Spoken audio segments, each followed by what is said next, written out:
A devil named Mephanovhitra tries to make a deal with the party in exchange for the planar disk, before resorting to attacking them. Meanwhile, we learn that Aristotle isn't from the material plane, and Thakar has a unsettling dream about killing Simon. Where will all this lead?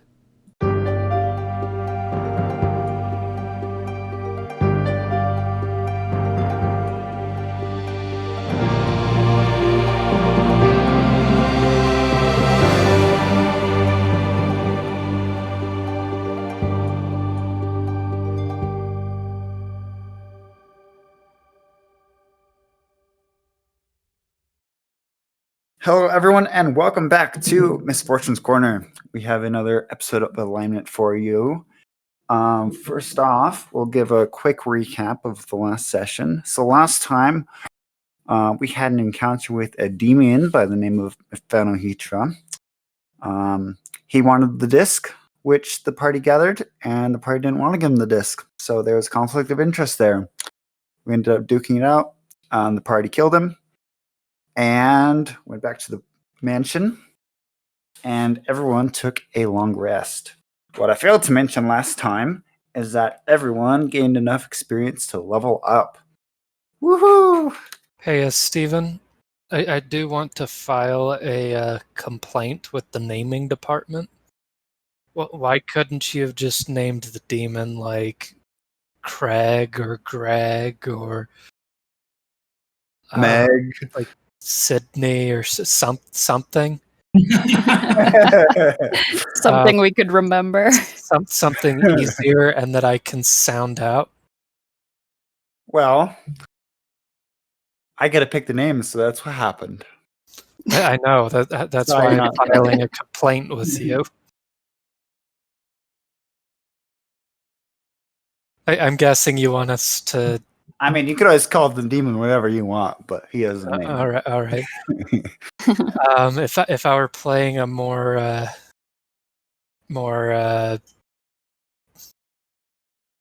Kane character, maybe I would, but I'm guessing you want us to give a rundown on what we gained from our levels. Yeah, that would actually be my next step. I feel like you're the most ready for this. Do you want to tell us what changed? We are from level 4 to 5 now, for everyone's reference. Yes, I'm just pulling up my character builder so I can have it in front of me. So I put another level into Warlock, which puts me at 2-level Wizard, 3 levels Warlock. From that, what happened was I got some more spells, and I won't go into that. I don't think that'll be very interesting to listen to. But my spell slots for Warlock did upgrade to 2nd level, so all of my Warlock spells will be cast at 2nd level now. In addition to that, I gained a Pact Boon, which is a special little gift from my patron. And I chose the Pact of the Tome, which gives me a grimoire called the Book of Shadows. And that just gives me a handful of cantrips of my choice. Very nice. Would you like to roll HP now? I do. That is good. That's happening. What's your hit dice? Would you believe a D12? No, I would not. It's worth a shot. Unless you multicast in Barbarian. Did you do that? No, I didn't. It's a D8. All right. Remind me, and I guess the listeners, what our rule is for health here. Yep. So, every time you level up, you roll a hit die, which is equal. His is a D8, so we're both rolling a D8. The way I do it is we both roll, and whoever has the higher number, the player keeps that. But if it's a tie, then the player re-rolls theirs, and I keep mine. And so All what did right. you roll? I rolled a 6. Fortunately for you, I rolled an 8. Sweet, because I need it. All right. I believe Tawny was the person who leveled up next in order. So would you be willing to tell us what changed with Rook? Well, not a heck of a lot. I put another level into Ranger, so it's level 5 Ranger. Not much changed, but I did get a new spell. It's a second level spell called Beast Sense. Basically, what that means is that I can touch a willing beast, and for the duration of the spell, which is I can't find, for the duration of the spell, I can use my action to see and hear what they hear until I use my action to return to my normal senses. Mm. And the spell duration, it doesn't say. Oh, hold on, no, there it is. It's a 1 hour. So good reconnaissance spell. A very good reconnaissance. Helps that I already have a willing beast with me at all times. That's really good at burrowing, being sneaky. Very sneaky badger, but that's pretty much all that's changed, other than the fact that my badger's hit points have gone up as well because it's based off my ranger level. So he's a little beefier now. I think Ranger also gets an extra attack at 5th level. Do they? Yes, they do. Oh, yep, I get 2 attacks now. Hey! So I guess you can didn't either notice attack that. twice or attack and then command Tonto now. Yes! I finally can do that! That's very Like good. that. Wow, awesome. Yeah! Forget the best Ooh. detail. I didn't notice that! Hiding in the shadows to the left. Well, Oh, yeah, that's what's new now. cool. You want to roll some HPs? All right. What's My your hit dice is a D10 Ooh. I do believe that one. because I don't lie, usually. I'm deeply offended, Stephen. Should be. Although I guess it makes up for not believing my AC in Icewind Dale. I still don't believe it. I am choosing through sheer force of will not to believe it. Even though you checked and it is 100% legal. Mm-hmm. All right, so rolling hit dice now.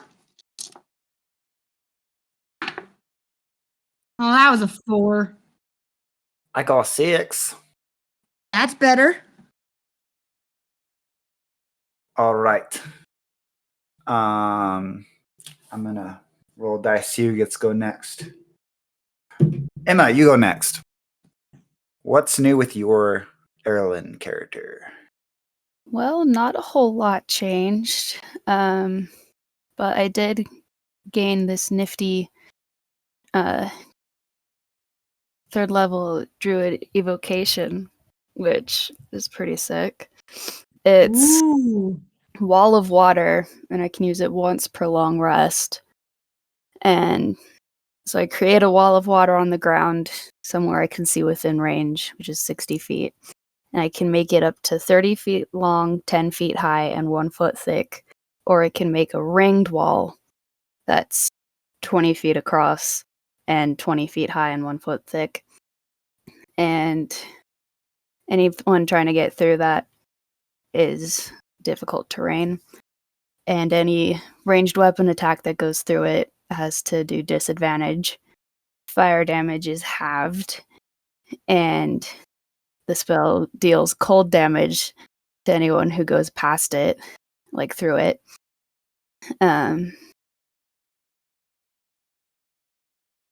Is that a Triton thing? I think it's a Triton thing, yeah. I said druid, but the more I read this, I'm like, no, it's definitely Triton. I can also freeze a section of it to increase the cold damage. And that section will have hit points. Also, once the frozen part's destroyed, the water doesn't fill it back in. So that's pretty much all that changed, and it's cool. Cool. At 5th level, I think you, as a caster, you also have 3rd level spells now, I do, yes, because my which evocation is a 3rd level. is fun. Steven's gonna be so mad with you. Fireball and only fireball. No, she doesn't have I fireball. don't have fireball. She's druid. Druids don't have that. No. They have like fire storm or something. Maybe it's just the wildfire druid then. Yeah, I'm not a special druid. It's a water druid, not a fire druid, silly. My bad. I got a water attack. I got anyways. fireball on the end. My mouth's still on fire. You're the one doing fireball and only fireball. Okay, what is your hit die? It is a D8, which I found on the first try. Look at that. Ooh, special. Ooh. Ooh. Yeah, you're gonna like it. Oh, okay. Well, I got a 2. Oh, you're gonna really like it then. You also get a D8 with Taylor. You get an 8. Yay! Max. And last but not least, Cade. What's new with the car? All right, so now having leveled up the car, I have it's almost minimal. The only changes or additions to the car is really HP. There's no other changes. Do you get another attack? Sorry, Kate. I failed to mention that to you when we did that earlier. He does have an extra attack and fast movement. He gets an additional 10 feet of movement. And he has that extra attack. Twice. Sorry, my bad. I mistakenly told him that he didn't get anything at 5th level. Okay. How dare! I am now vastly more terrified of this character. I that is entirely on me. I'm sorry, Kate. Okay. Wow. Erilyn is very jealous because so far she's the only one that doesn't have an extra attack. My strength goes up by 1 as well. Ooh, more strength. So my instead of 5, it's +6 for me for strength. That's a big number. That's a very big number. So that is All right. it is. What's your hit die? My hit die is a D12. You missed the I missed table. the table. I got an 8. I Yeeted got across an the 8 floor. too, so reroll yours. Yeah, 12. And I got a 7. Okay, you get 8. A little roundabout, but I like it. Always gives you a chance to get higher, which is nice. I don't think anyone complains. It's just funny when they're both max. I have rolled really good for you guys. Yeah, it's On great. all of them, you've taken my roll. I'm really scared for when we enter combat. Why is that?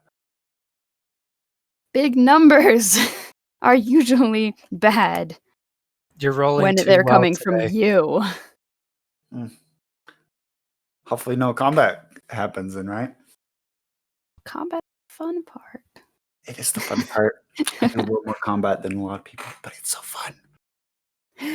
Anyway, you all now wake up. Sorry, Steven, before we begin, can I have like 30 seconds to grab some water? Oh, sure. You better run, boy. Run, ball, run. Run, Forrest, run. Laughs like a box of chocolates. You never know I what know you're what gonna you're get. going to get. Thanks. All right, haven't seen that cat the entire weekend, and then I just got attacked on the stairs. Oh gosh. Been hiding in wait. It was a sneak attack. Okay, jumping back into the session. You all wake up in your comfortable little bunk beds. What do you want to do? I'm gonna sharpen my axe.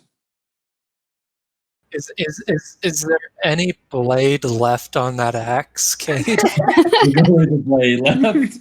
It's so sharp you can cut yourself just by looking at it. It's basically, if it was a sword, it would be a knife by now. It went from being a hand axe to just a little, like, wood chopping axe. Blood bite does not deteriorate by just sharpening it. We'll take your word for it. Erilyn's going to meditate and prepare her spells. She found some nice ones that'll hopefully actually be useful this time. Whoops.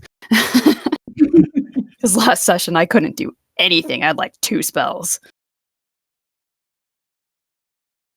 Okay, I'm waiting for stuff to happen then. Kvasir's still asleep. He's not an early bird. Somebody get his bag of moss. That was okay. Rook is Taylor. looking for some food. You might say he's a night owl. Oh my hate you. gosh. I hate you. We all came up for it. Is negative inspiration a thing? I think I have successfully won D&D. We can just call the campaign off. Thanks Flips everyone for joining table. this campaign. It's been swell. We'll see you next year. Oh my gosh. So, Suddenly, Kvasir has disadvantage for the rest of the session. Okay, so everyone finishes with your morning prep. Everyone is awake now. and you were just awarding me permanent inspiration, right? In your dreams, you were. But I mean, it was- I feel like that was a pretty good joke. So I mean, your fellow compatriots were arguing for negative inspiration. Just saying. they were just jealous. No, we were physically harmed. Jealous of my genius. Erlen's Anyway. gonna walk over and open your moss bag. Um, Time to wake up! Kidding. She's way too nice to do that to you. actually, as you're looking at Kvasir, you notice something funny about his face. It looks like someone with black ink drew like these wide spectacles on his face. Off record, I am killing that pixie. It's your fault for sleeping and not taking watch. I am murdering the pixie. Erlen stares at him in confusion, then quickly checks to make sure she doesn't have any on her face. Immediately upon being woken up, Kvasir will use prestidigitation to get rid of it. Okay. He's about to prestidigitate all over this desk. It does go away, so your ink is cleared. Yeah, Erlen, as we'll say there's a mirror nearby. You look in the mirror, you don't see ink on your face. You actually see the opposite. Your hair is actually like done up really like professionally with a bunch of like flowers and different plant life kind of stuff up in your hair, and it looks really good. Whoa, how did that happen? At that, as you keep looking around the room, you notice other people have stuff on their face in similar way to Kvasir. The car, you have like a smile painted on you. That's just like a really, really big grin with dimples on it. And Rook, both of your cheeks have smiley faces put on them in black ink. One's a frowny face, the other one's a smiley face. I'm killing that pixie. I'm with Kvasir. Can I make a retroactive perception check to see if Kvasir was aware of him doing it and just let him do it because Kvasir's that nice? Well, when you're asleep, you do have disadvantage, so I'll let you give that check at disadvantage because, like, you're literally passed out. Good enough for me.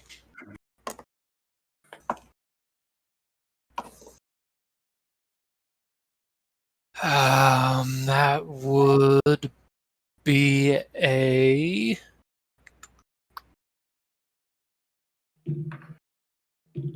13. No way. Rin was much too sneaky.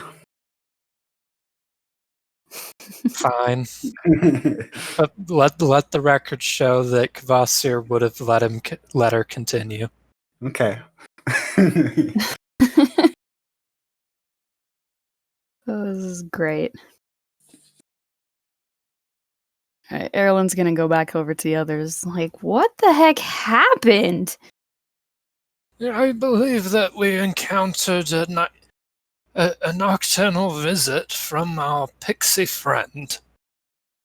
Let me help you clear that away, Sakar and Rook. And I'll press to digitate the, I'm guessing, fantasy Sharpie off their face. Yes. The fantasy Sharpie quickly dissipates. Rook, who until this point had been grumbling and swearing under her breath as she tries to rub it off, just gives a grateful grunt.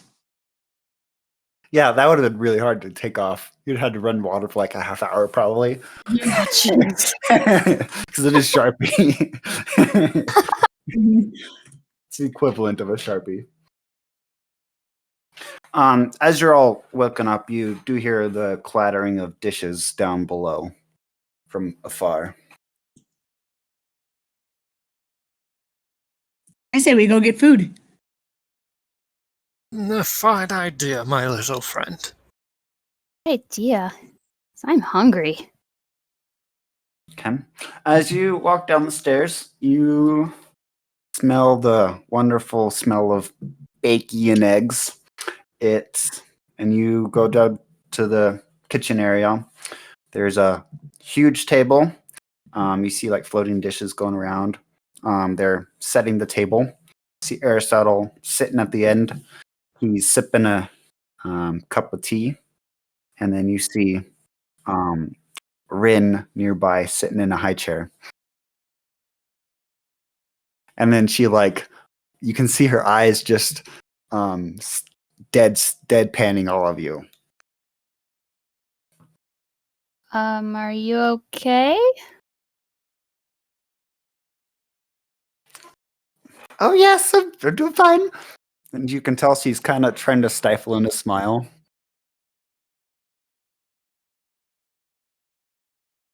Oh, come and eat. I've had food prepared for us. I hope this is to your liking. Most excellent, and I thank you for your hospitality. The least I could do. You wouldn't happen to know our next destination? As a matter of fact, I've prepared over the night and I've determined the best course of action. First off, the easiest way to get to the destinations we have planned would most likely be through the ethereal plane. I have contacted a friend, if you would call him that, in the astral plane, and he should be expecting you. The place that I will put you in the astral plane. It will be relatively close by to his. You could call it a sanctuary. It's the astral plane is. I mean the ethereal plane is quite a hostile environment. So I've put you in a. I'll be putting you in a quite relatively safe area.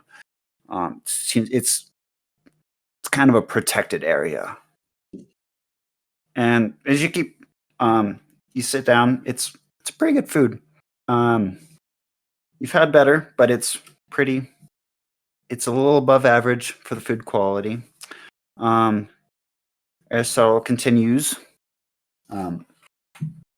So the place I'll be letting you out, you'll notice a blue flickering in the distance. That will be the point where your party will likely need to go. That will be the sanctuary I've talked with you about. Just keep following the flickering blue light and you'll get there.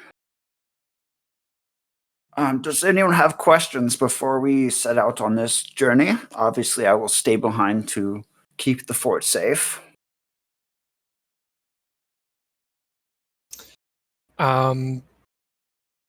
Kvasir doesn't have a question.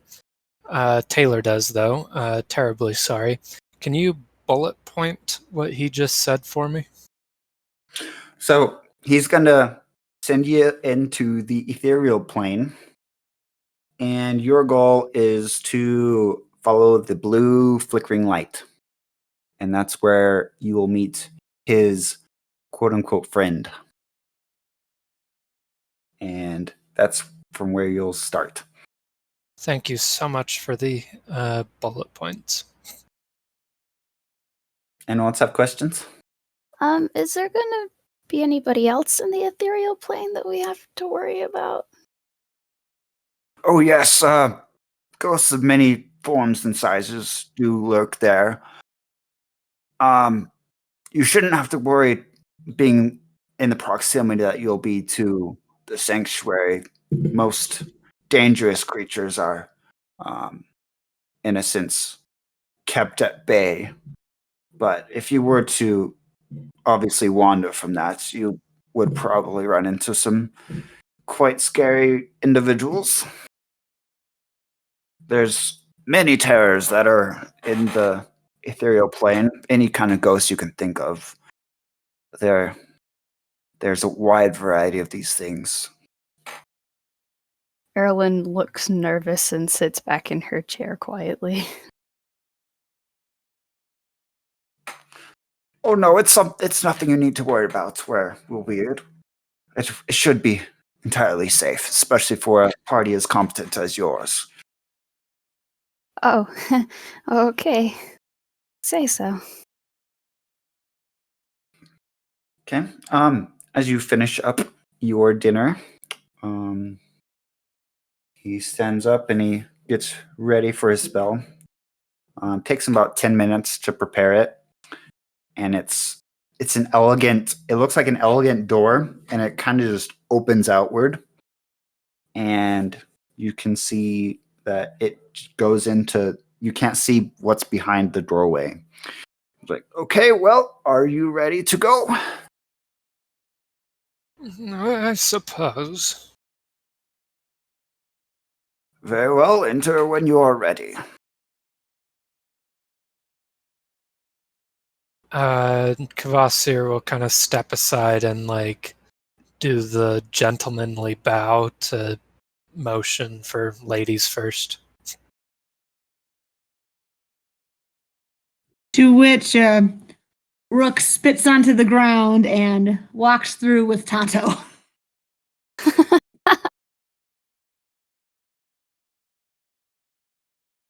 Yeah, Erlyn is going to timidly follow, a little nervous about going into a different plane of existence.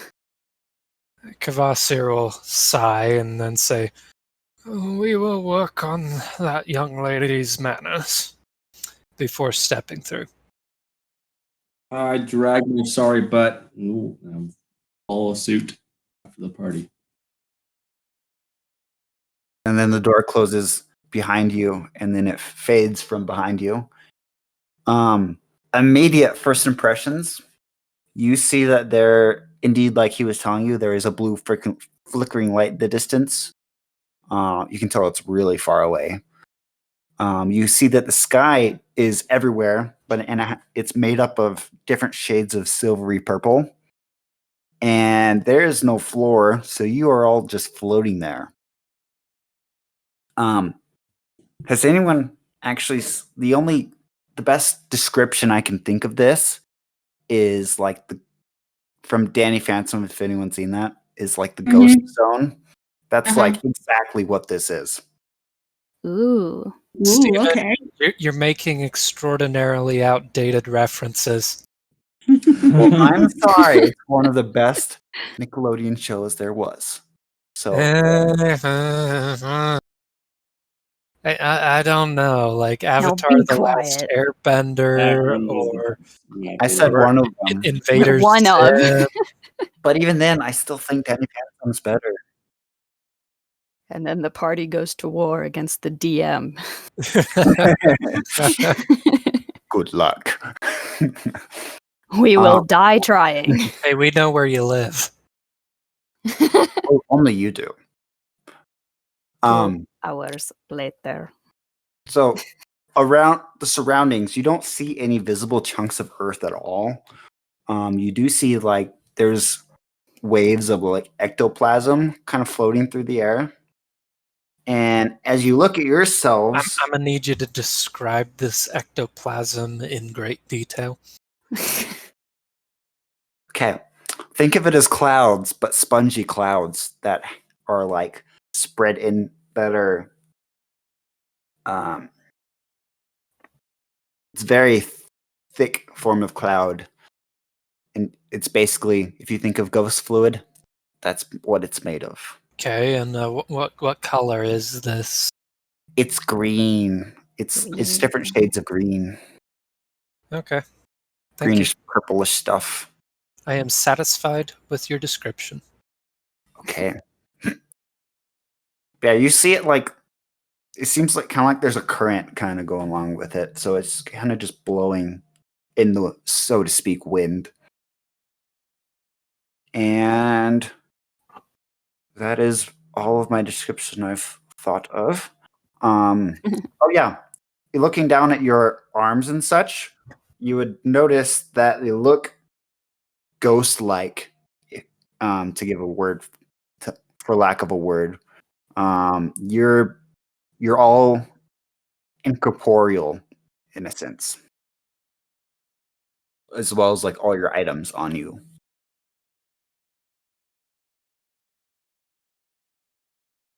So this will go away after we leave, right?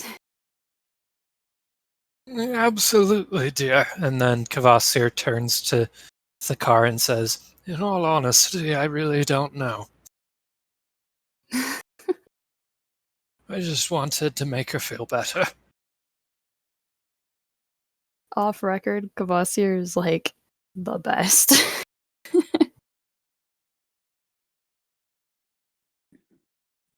Okay, what does the party decide to do? Well, he said to follow the blue light, so let's follow that blue light.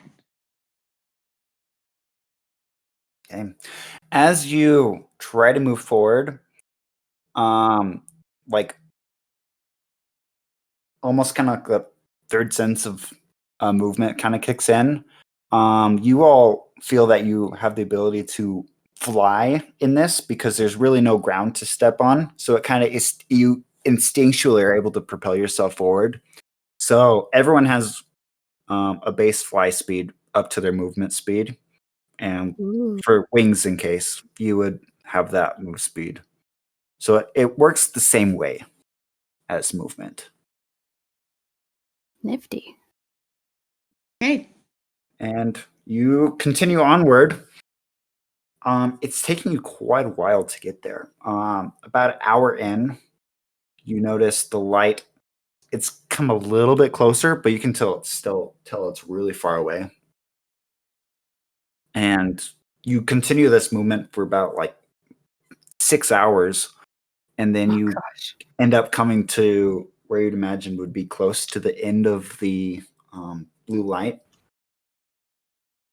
At this point, you would normally you'd imagine you'd be hungry at this point. However, hunger doesn't seem to be kicking in. Like, you don't feel hungry at all. Somehow that's not very comforting. And you continue more, and about another hour in, you reach. You can tell that this blue light, towards the edge of it, you finally reach the edge. It is actually a huge thunderstorm. There's like lightning crackling in the clouds up above and then like down below. And as you would glance at like Erlyn, the floral leafage and stuff on her headdress, like the flowers themselves, are glowing slightly as well. Whoa, that's weird. Oh. Like the flowers in her hair. So Something tells me we may not want to remove what she drew on our faces.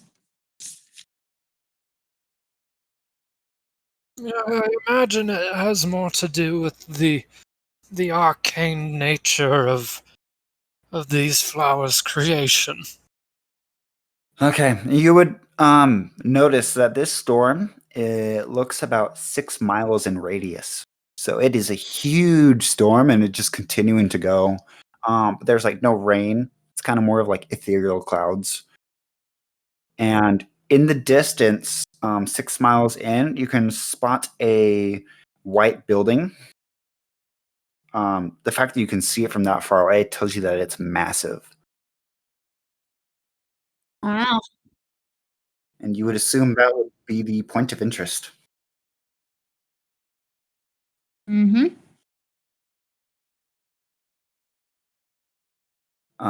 I'll just assume that you continue on forward. Sure. 6 miles in, you get you approach the entrance of it. It takes, by this time, it's been another 6 hours to. Actually, no, it's probably been more like 1 hour to travel this far, and considering you're just floating by. You notice that it's a large marble building. It resembles like a court building, for example. There's marble like everywhere. There's marble pillars coming down. The roof's made of marble. There's a grand door. You see that there's a large set of stairs going up, and you see that there's, on either side, there are these pedestals, and on these pedestals are one lion on each side. They look kind of interesting. They have a big mane in front, like you'd imagine a lion would be, but they have like a weird, almost humanoid looking face. And they are just sitting there deadpanning you. They Oh dear, are they sphinxes? I'll tell you what they are, because they're pretty different. They are called Foo Lions. We need to Okay. call up the Foo Fighters. I was just about to say that. Just wanted to know what a foo was. Okay, Erlyn looks at them in just like so nervous of them and everything in here. Here, I posted a picture of the lion. Oh wow. Wow. Yeah, Erlyn doesn't like that. Are Not those one bit. They are large creatures, which mean they're like 10 by 10. They take up that much foot on a board. It's a big Oh, lion. damn. It's a big lion. Is a Very big. Okay. and there's two of them. Yep, they're just staring at you. They're sitting like regally on their stone pedestals too. And they're guarding. You can infer that. They haven't really done anything, though. They just look at you. Okay, they know we're here. Is that? That's the car. It might be presumptuous of me to say this, but might you be capable of speaking with them? I can give it a shot. I want to approach them cautiously.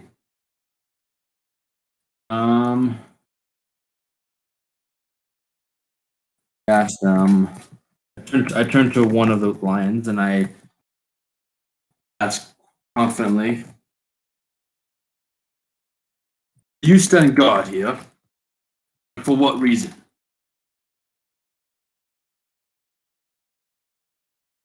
They kind of just growl. They don't reply anything. It's not like a threatening growl. It's just like a low chest roar, basically. So it's not. It doesn't seem to be is an intimidation factor. Okay.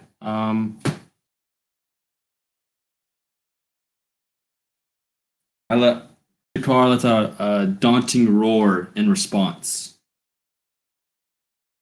And he didn't make a wisdom saving throw. Okay, you're only in range of 1. I'll do the wisdom saving throw. Oh, where's my D12? Oh, there it is.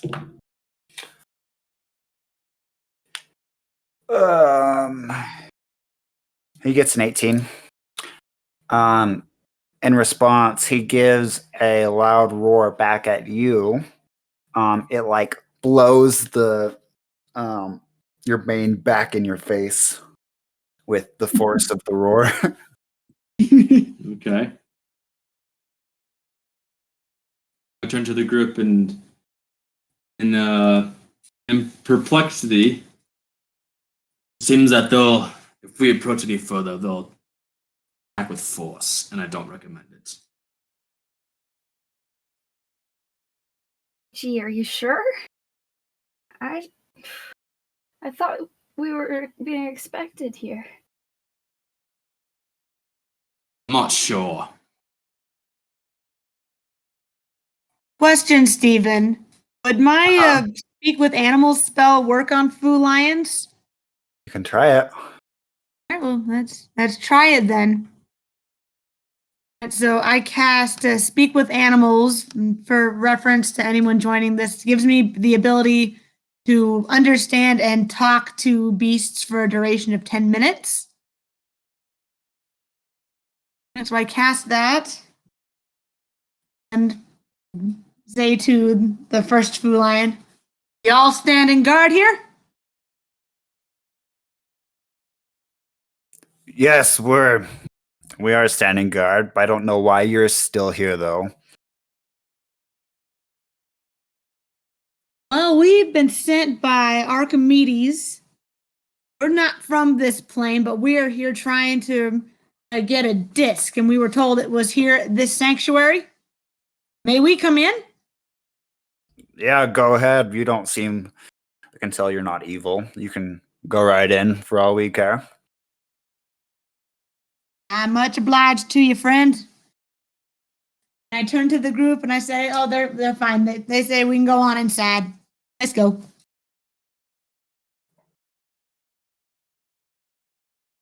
As the car walks past, he gives a snarl back as if to them that he's disgusted by their roar and that they was responded by. The food line that you did that to, he's gonna jump off his pedestal and then get right in your face. Oh no. And he's just deadpanning you. Brooke would like to insert herself between the two of them. She says to the food lines, like, just ignore him. He's an idiot. I don't back down. I give the same look back to him. And so the car. Shut up, we gotta go. He responds to Rook, if this one gives any more trouble, I will defenestrate him. I turn to the car and I say, he says he's gonna throw you out the window if you continue to be an idiot. Well, Are you I'd see impressed him I knew what try. that meant? Yeah, I am, very much. I feel like we had this conversation before. No, it was a different No, game. It was in I the just Curse happened of to Josh know it. group. I just happen to already know what that word means. I just love that there's a word for throw someone out the window. Yeah, It's my English is favorite. It's my great. favorite sport.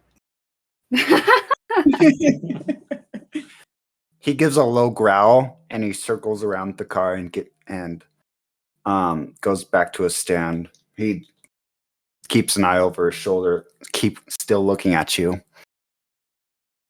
The car rolls his eyes and moves forward. Not a care.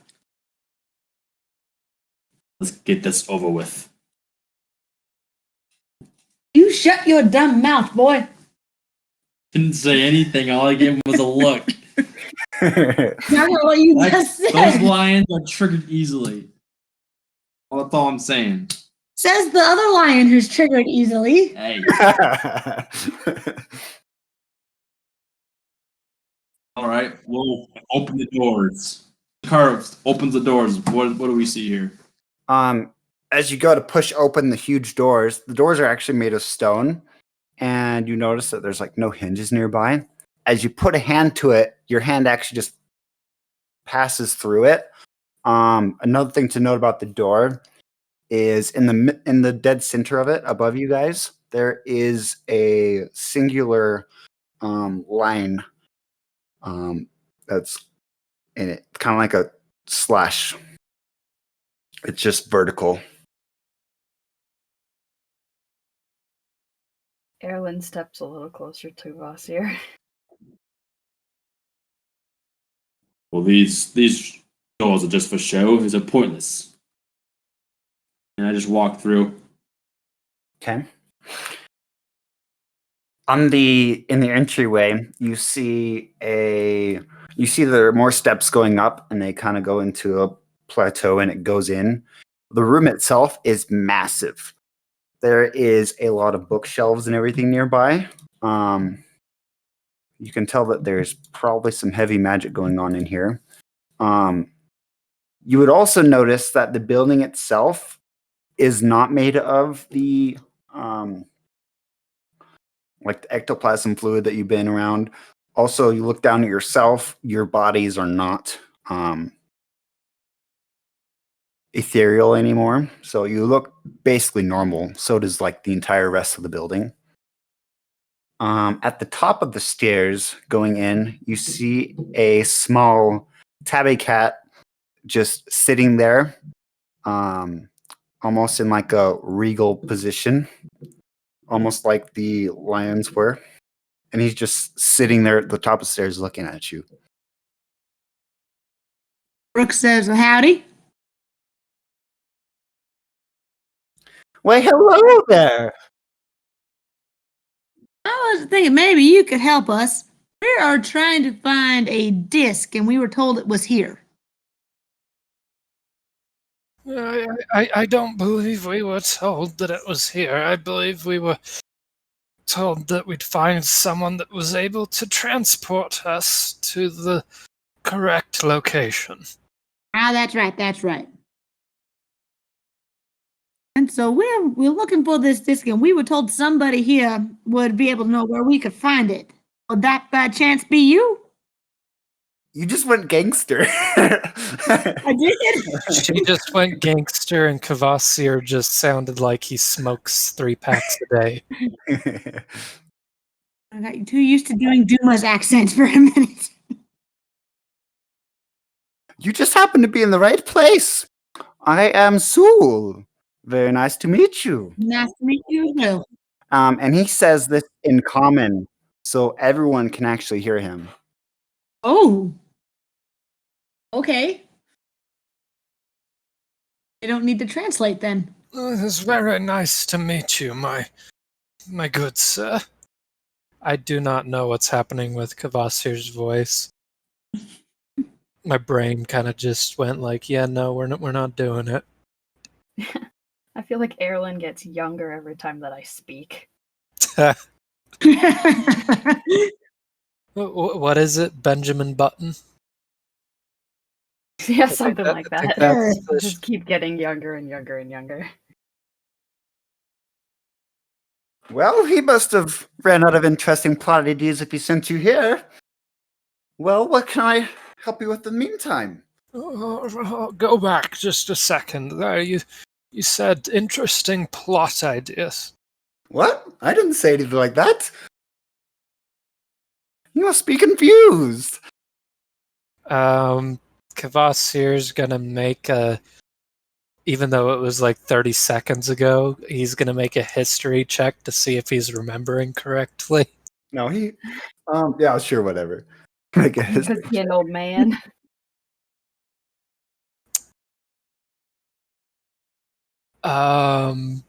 That's like a 21, so I feel like Kvasir's confident he heard right. Yeah, he heard something. Well, that's none of the concern. It shouldn't matter anything. I'm not sure about that. I feel like there's more there than. I feel like our dear friend here just told us something he shouldn't have. Well, anyway, you seem to be in the most wonderful of places. This, you could say it's a library of sorts. It has many different aspects of it. It really has anything you would, honestly, I would ever need here. It's my, you could call it my lair. It's home and I love it. You are attempting to distract me. From what, might I say? Kvasir's gonna narrow his eyes, which is no small action, considering the size of his eyes. I'm not sure I like you, sir. His tail swishes behind him. Like, well, is there anything you'd like to? No. And he kind of, he flips over on his back and he's kind of just like hovering there. And he kind of does like a backpedaling motion with his feet. Yes, I would like to know what it is you said when you first started talking. Oh, it's not important. I just merely assuming that you're here and not somewhere else. And he gives a big toothy smile, like a normally smiley for a cat. Think of like the Cheshire cat. the Cheshire cat smile.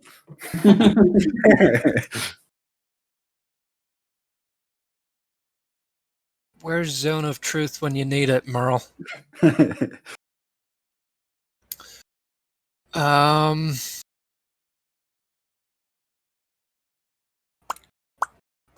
Well, why are y'all standing there? Let's come in, come in. I really have some favors to do, and you seem to be the type to hand out the favors for. really don't know how to feel about this guy. Everyone else, what are your thoughts? He feels a little slippery. Like it feels like he's trying to avoid telling us something. Something about our employer.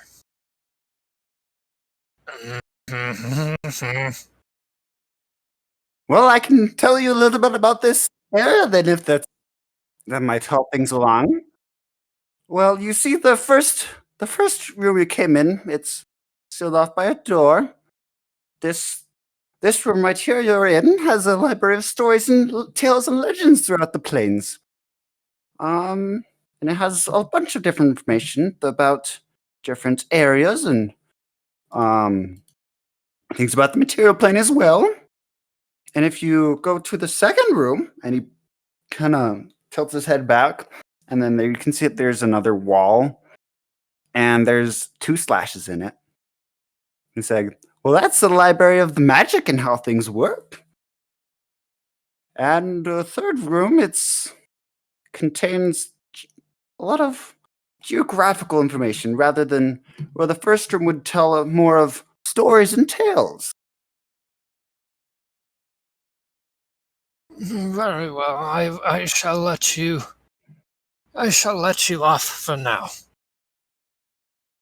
But do not think I will forget that you are hiding something from me. And with that, Kvasir is going to shamble off to the magic wing. Okay. One thing you notice is there is a pedestal in the middle of the room. I have borrowed this from Taylor's last campaign. Sool basically lets you know this too, but I'm going to summarize it. But there is basically a magic tablet. Basically, you can scroll through it and find what like item or topic you'd be able to find in there, and it will guide you to where that thing would be.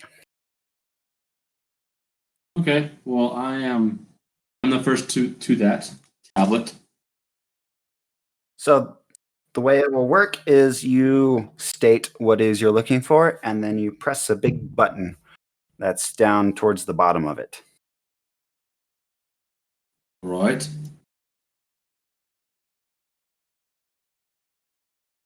Unlocks, and I slam the button. Wait, what did you say? Battle axe. Battle axe? Yep. Okay. Give me a straight D20 roll. 12.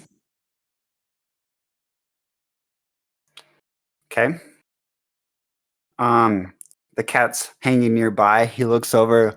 A 12. That's fun. And then you see like a line dart across the floor, and it leads you through the second door / wall. The cat's aware of the simulation. Well, the car follows the line. Okay.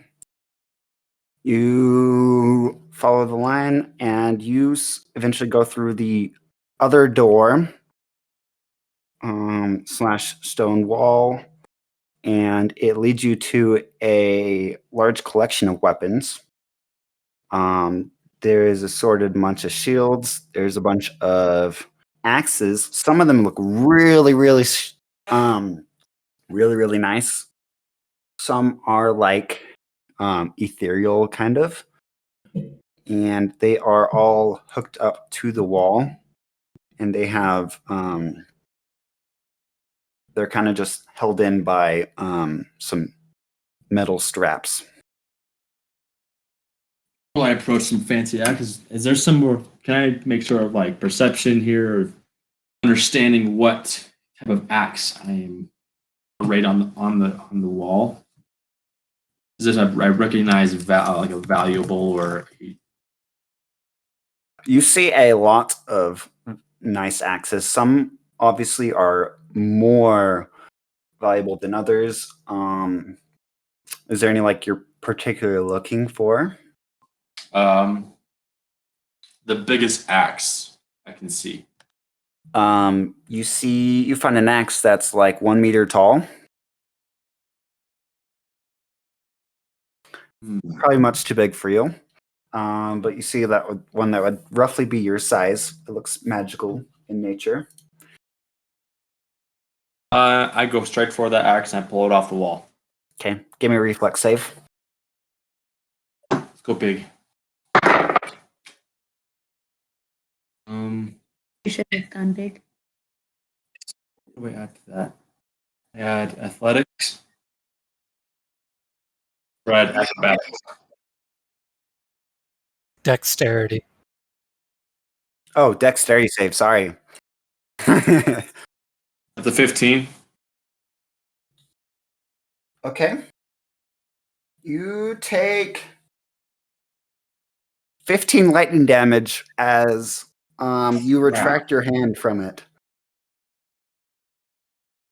15. Holy. Bolt of yes, 15 electric damage, and that's with it being halved for because you succeeded in the save.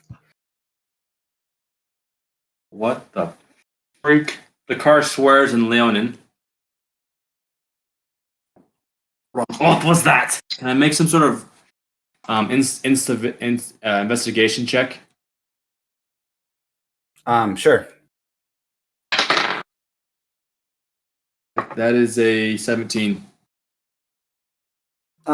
You would notice that the rod itself that's around it, it's fed into the wall. You can't really tell where, but you would assume that it's electrified. So are all the items that are there.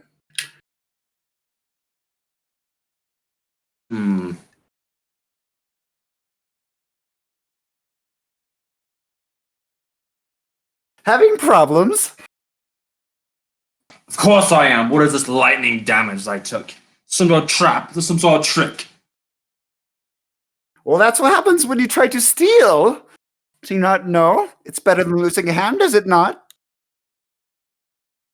What are these axes for? You have no use for them. They are my trophies. What more do I need? They're my hoard. Stephen, is this voice purposely reminiscent of Garfield? No, but it fits so well with it. It does. Please continue. What is that magical axe you have there? And where did you get it? And what? Where did you get it? Where? Oh, well, I trade it now and then. Sometimes I take, sometimes I give. It actually so happens that your employer, I tend to owe him something. He said that I would be able to give you something. In a sense, I could give you a decent axe, but not so much as what you were looking at. Maybe a +1 axe. Are you kidding me? Oh no, by any means, no. Have you looked at magic items that you wanted, by the way, for rare items? Maybe while they're checking that out, we can run other people's stuff. You seem to know what you want to do, Taylor. What would you want to do? Well, I want to hobble off to the magic section. Okay, so you join. You get the impression that your general area would be the same as the car. So you actually just end up following him. Nearby, there is there's another similar like weapons rack. There's more of magical items. There's a lot of utility items. There is just about yards and yards of magical items that are carefully and delicately placed on their appropriate locations. It looks very organized. Is Cat floating around? Yes, he goes, be with you in a second. And he hops over. Anything I can help you with? I'd be particularly interested in items that would assist in keeping the party, my party of friends alive, as well as any scrolls or spell books. Ooh. Let's see. Might you be referring to a wand of healing? If that's what you have available, I know of many healing objects, but none by name. Well, how about this one? I have, and I'm terribly fond of this one, so I hate to give it away just so ever carefully. Would this one strike your fancy? And he shows you over to a something on the wall that it's a very fancy looking wand. What's the magic item called again that you were looking for in particular, Taylor? You mean the one that we talked about before? Mm-hmm. I think it's a staff of healing. Okay. He leads you to a staff of healing. You may take it if you wish.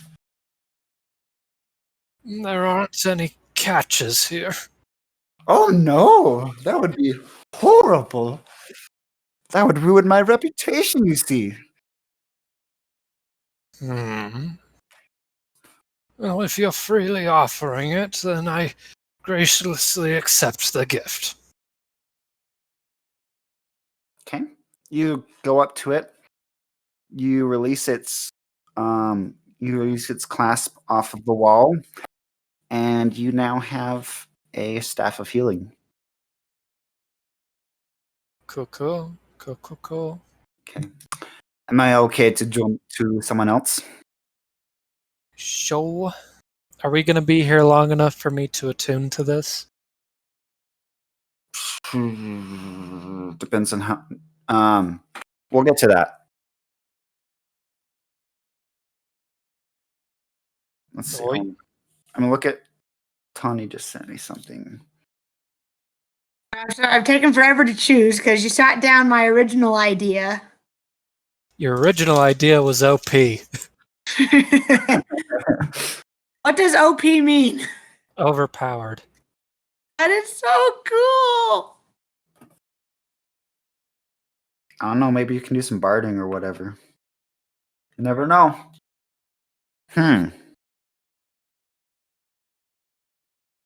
Okay. Well, hello there. He steps up to Rook. What can I help you with? Wow, Hunter, see? I want to see if I can find something that makes it easier for me to sneak up on what I'm hunting. Ooh, I see. Let's see. Could I interest you in some perhaps sneaky clothes or a bow or some sort of... Ooh, we have these new in. They are tattoos? Tattoos, huh? Yes. I don't like them much because they poke, and I do not like poking. But you may. I'm assuming that Sool is noticing Theria's many tattoos. Ooh, sweet tats. Where'd you get those? Some here, some there. Ooh. I particularly like the animals one. They're very fine. Oh, thank you kindly. Well, what kind of tattoo? You said you got some tattoos that might help me? I think I might have just the thing. He leads you over to a corner of a different corner. It's away from a lot of things because it's pretty different than others. He leads you to a shelf. It's kind of reminiscent of a medicine cabinet. Mm-hmm.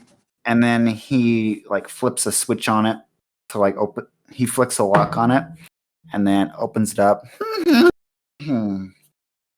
Maybe this one would do.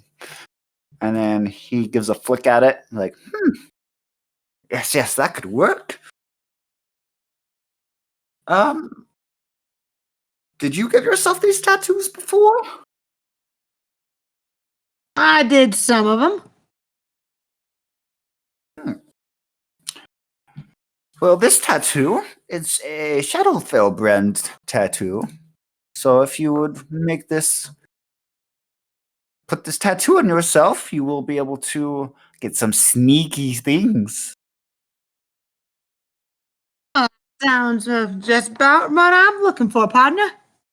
He floats over to you, like upside down, and he pulls out a paw that has a little needle on it. I take it from him. Thank you kindly. Oh, anything for you.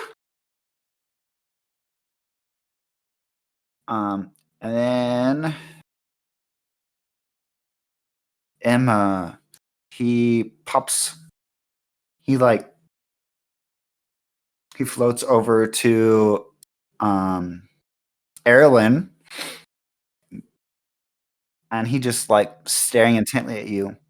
He has his paws underneath his chin, just staring at you, floating. He is the Cheshire Cat confirmed. Okay, Erlyn is going to look at him very nervously and step back a little bit. Please don't just stare at me. It's kind of creepy. Well, I'm waiting for what you want. You have any interesting ideas of things you would like? Well, maybe something that could protect me from some things. Yes. What kind of thing would that be? Looking for some kind of armor, or maybe some rings, or perhaps some helmets of some kind? Maybe a ring. I don't really do that normal armor or hats. Yeah, I think a ring should be fine. He leads you over to a wall of jewelry, and in it he fiddles through the rings, and he eventually pulls out a ring. I would like you to roll a. Actually, I'm going to roll it. So the ring of protection. No, it's ring of Resistance. resistance. So I'm going to roll to see what this protects you from. And I'm going to roll a d10. So there's 10 possible options of what will happen. It is a ring of psychic resistance. Ooh. Nice. Does this suit you fine? Yeah, that should work. Thanks. Anytime.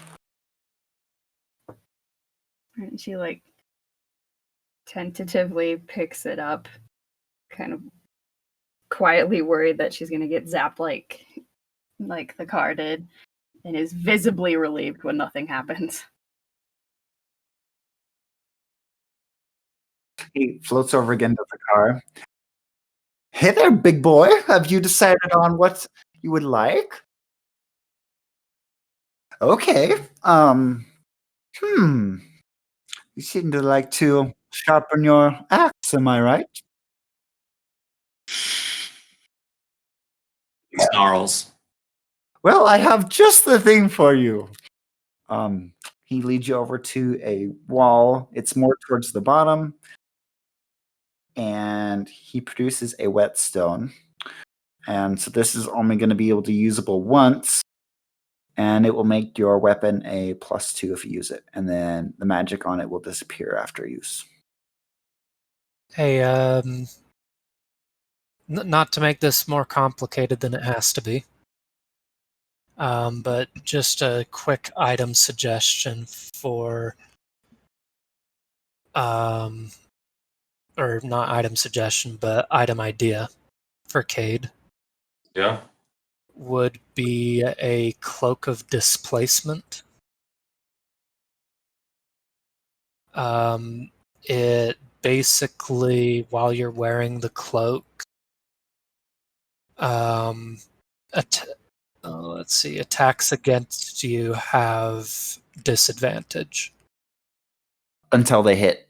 until they that hit, round. and then it stops working for a round, and then starts working again. So I actually want that. Is it one-time use? no, it's a passive. Like it keeps working until you get hit, and then it stops working until the start of your next turn. Okay. I want to use. I want to change my mind. I want to get that. How finicky! Very well, that's acceptable.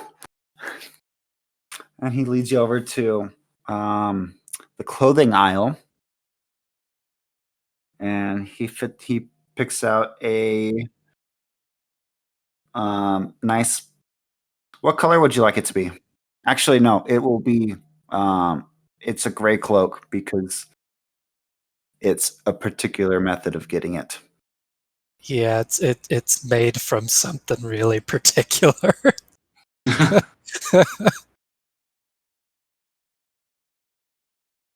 Okay. Sweet. I like it. Anything else you want to do in this place? You have your magic items. Me personally, I want to rehash my argument with the cat, but well, Kvasir does, but I'm not going to subject everyone to that. We can look around, do whatever you want in there. Who knows? Maybe there's secrets. I would like to look around for secrets. Oh, okay. Give me an investigation check.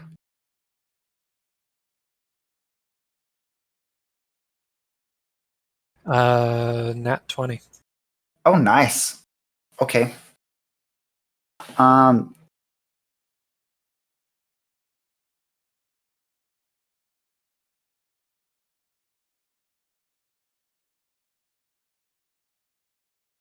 So yeah, as a reminder, there's 3 rooms. One of them has more to do with like historical information. The second, is separated by a wall, which you're in, has a bunch of magic items and stuff in it. The third one, separated by another wall, there's 3 marks going down. There is, it's like a geographical information area.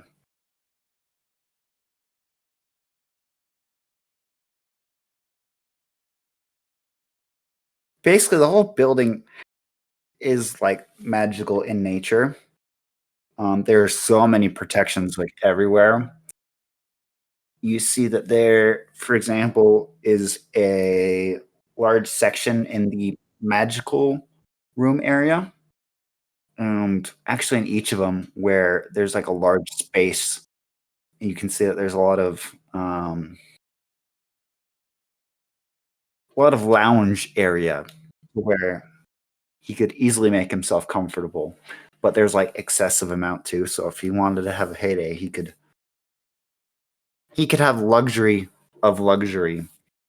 You notice above all the other rooms that he told you about, on the other end of the, as you keep going down the roads, you see that there is a 4th doorway that has like 4 lines through it, like Roman numerals, and there's like a crack through it.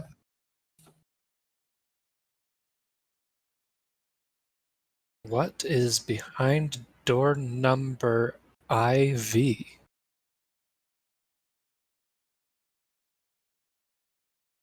As you go up to it, it doesn't let you through.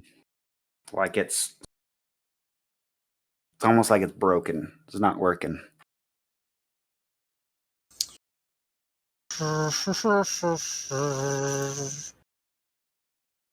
Let's see if I got anything that will be annoying. It is a large crack. Can I see through it? No. It's like a surface crack. Diddly dee.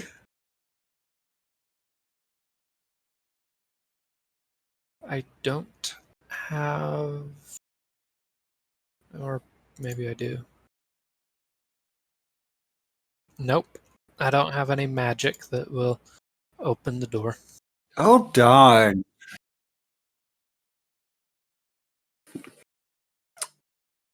I don't need the sarcasm, Stephen.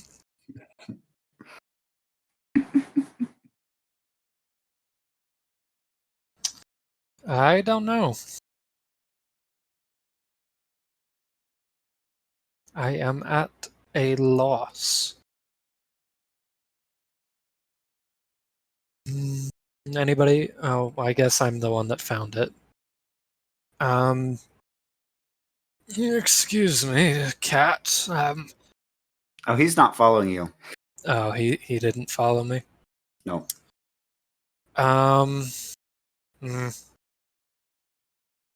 I don't know what to do here. I mean, you don't necessarily have to do anything. Okay, I go back to the rest of the group then, because there's not anything I can really do. Any other orders of business people want to do? I don't know. I don't know what information we would want to look for. Well, so far you have like zero information on what the planes actually are, what they do. I will go to the geography section. Okay. How are you searching? Are you gonna use pedestal or just look in the books? Because there's oh so many books. I will initially start looking by myself, with the scholarly expectation that a collector will have them organized in the most logical way possible. Okay. And if that disappoints me, I will write a irritable suggestion card and then use the pedestal. Okay. It's actually pretty easy to find your way through it. Give me a investigation check. That is another nat 20, and I am furious about that because I'm wasting all my 20s on this. Okay. Is there anything in particular you're looking for? I'd say knowledge about the 4 elemental planes. Okay. It's very organized. You see like for example, there is even a book that's called Adventurer's Guide to the Planes. You see that there's a lot of volumes that are specific to like each individual plane. As you kind of look through it, you eventually find like that one book that I mentioned about the Guide to the Planes. You take a peek through it because it seems pretty self-explanatory. You would notice that it's more talking about adventuring between all these planes, like some different monsters to look out for or inhabitants. One of the biggest things it outlines is that there are, for lack of better words, like places of higher concentration that can act as conduits between different planes. So, for example, there's a connection between each of individual planes.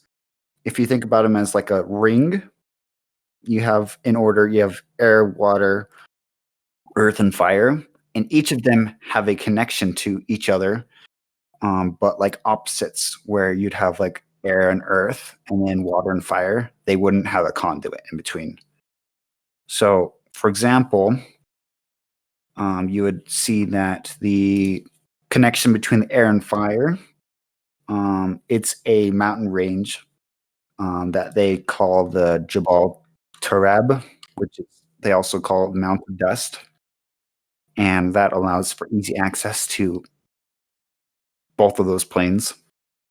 And then you would identify there's another place called the Pale River, and that connects the earth and water plane. And then there is some place called the Iron Crucible, which connects earth and fire. And then there's the water spout, which connects the air and the water plane. And you would know that for the majority, the biggest inhabitants of these planes are something called genies.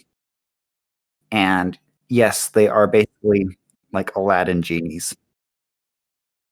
And each of them are like aligned with different elements. So like in the fire plane, you'd have fire genies, and they would basically be the rulers. And that is a brief summary of those from what you were able to tell from that. All right.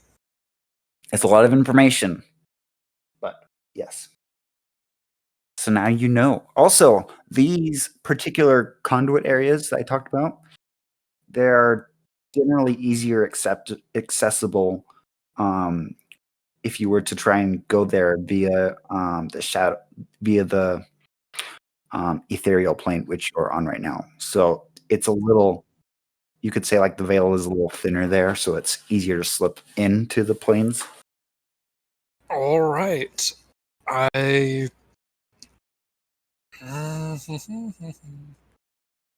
guess I take special note of that. Y'all know everything I talked about, right? You can recite it word for word. Absolutely.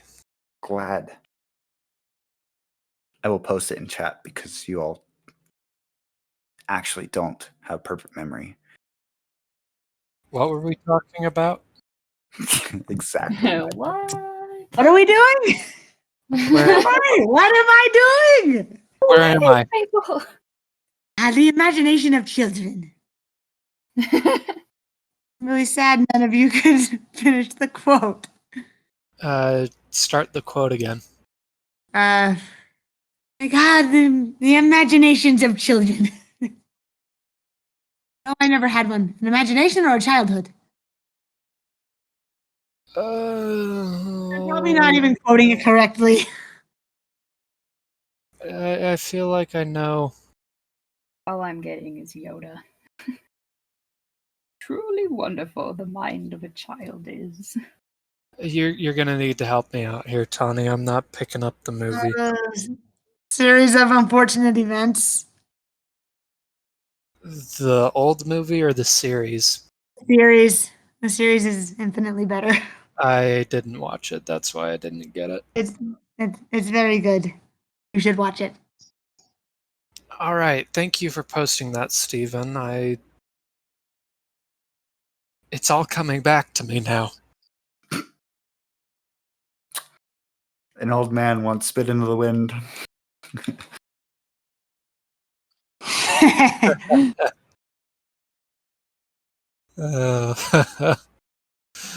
Okay.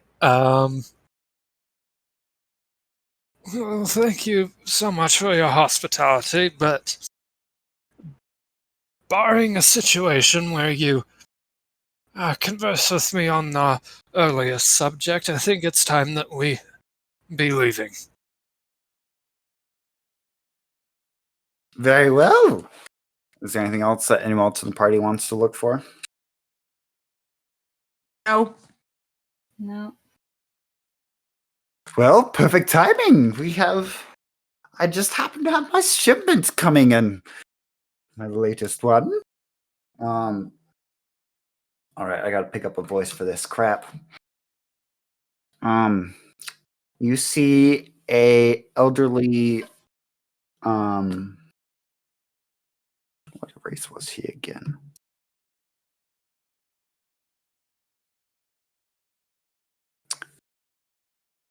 You see an elderly gnome walk in. What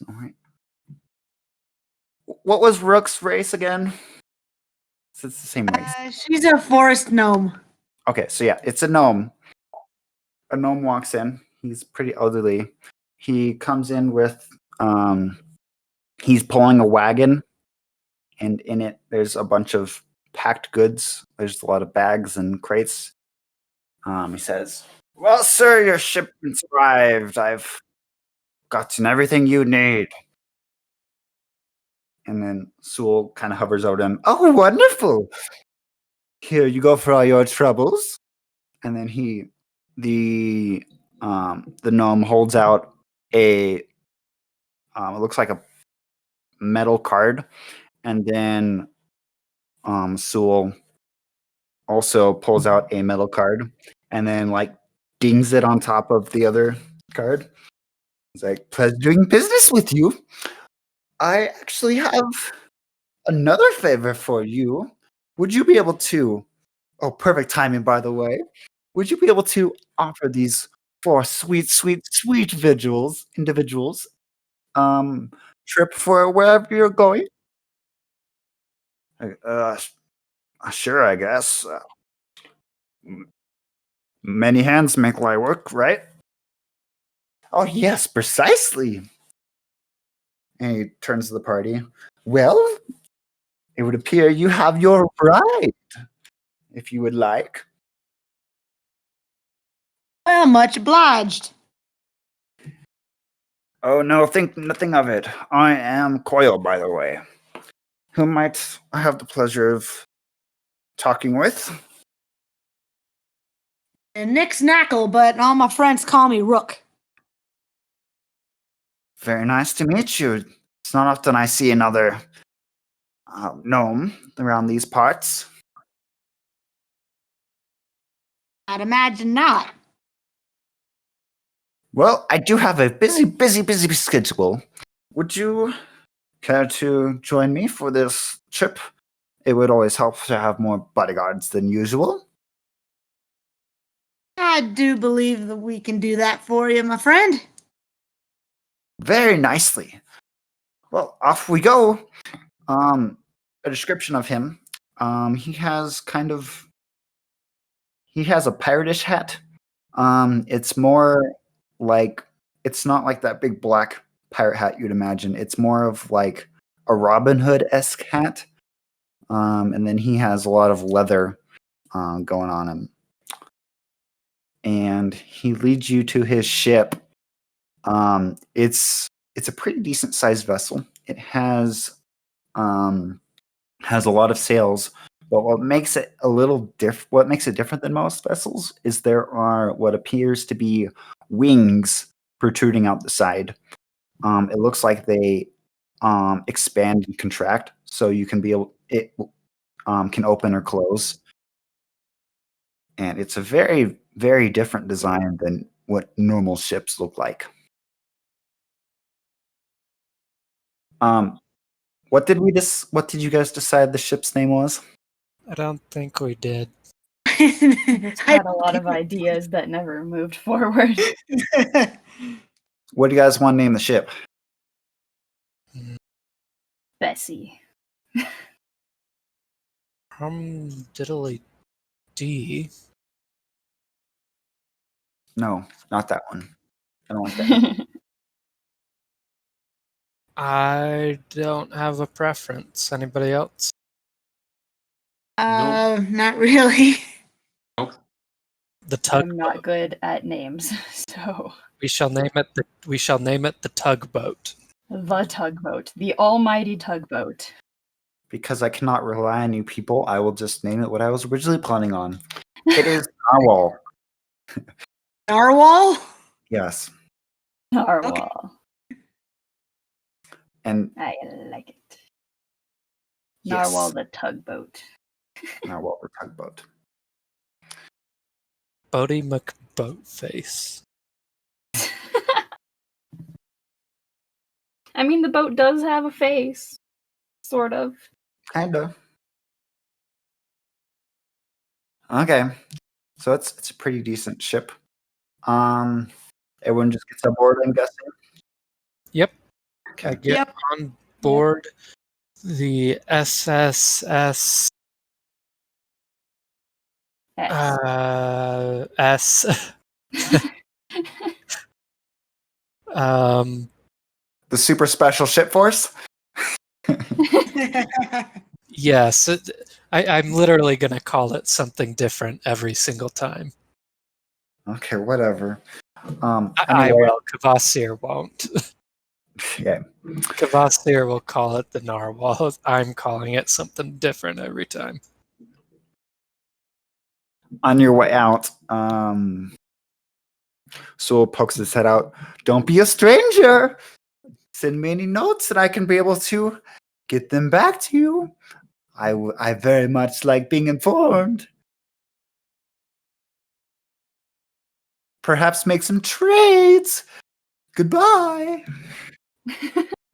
His sing-songy voice gives me. I kind of turns to the others. He seems suspicious to you all. Very much so. Yeah. I hated him. I hated You him. hate everybody. That might be true. That is very much true. Coil takes the helm. He sends you off, and you all make a journey for